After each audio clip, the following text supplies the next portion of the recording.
The first thing I noticed was the sound of her laugh. Not the fake, brittle one she used on strangers, the real one. The laugh she only used when she thought she'd won. I was already seated, 2 tables away, back to them.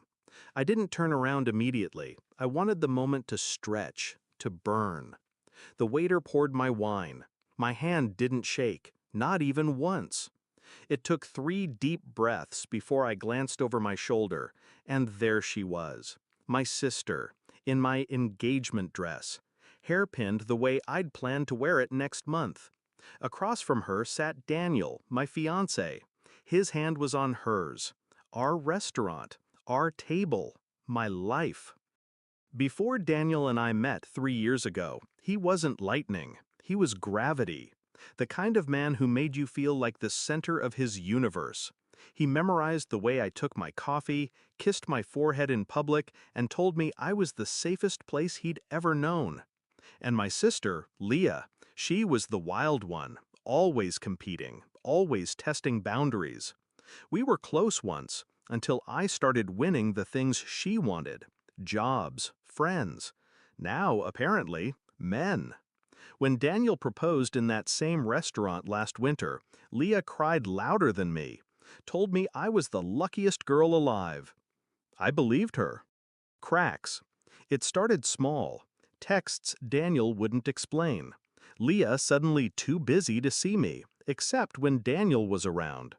Her compliments became sharper, edged with something I couldn't name.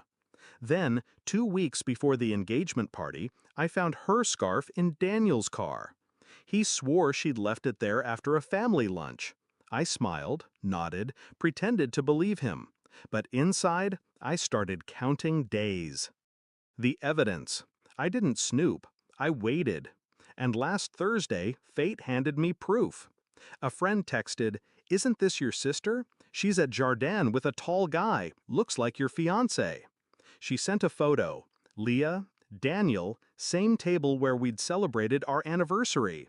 His tie loose, her hand on his thigh. I stared at the image for a full minute. Not angry, not crying, just cold. The shift. People expect you to break when your heart does. I didn't. I became precise. First, I moved my savings into a private account. Quietly canceled the joint credit card. Then I called the restaurant, reserved the table directly beside theirs for Saturday night.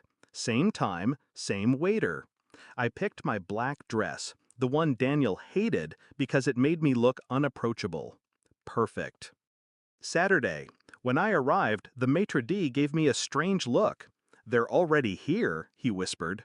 Good. I sat, 2 tables away, close enough to hear their low voices.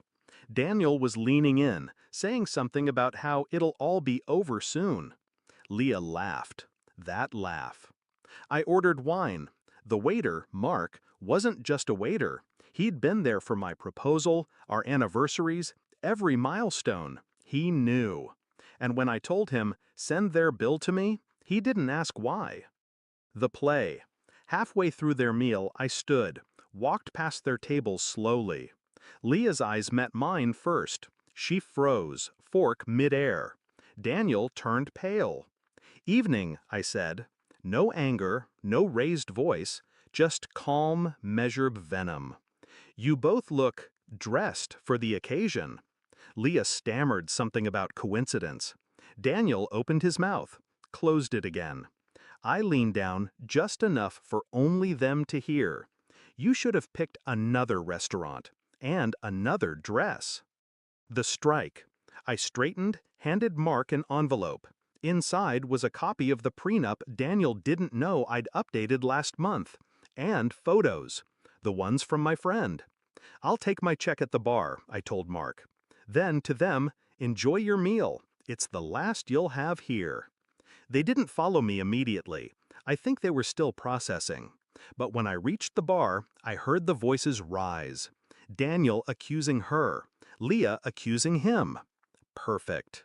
Fallout. By Monday, my lawyer had filed for breach of trust under the prenup clause. Daniel lost the apartment, my apartment. Leah's husband, Oh yes, she was married. Got the photos too. By Tuesday, she was living at our mother's, pretending it was temporary. Daniel? Sleeping in a hotel, last I heard. Now, I don't miss them. I miss the version of me who thought they were mine.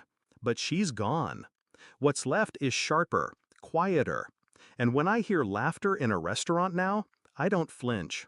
I just listen. Because I know exactly what to do with betrayal when I hear it. Final line. They taught me the difference between love and ownership. Now, everything I own stays mine.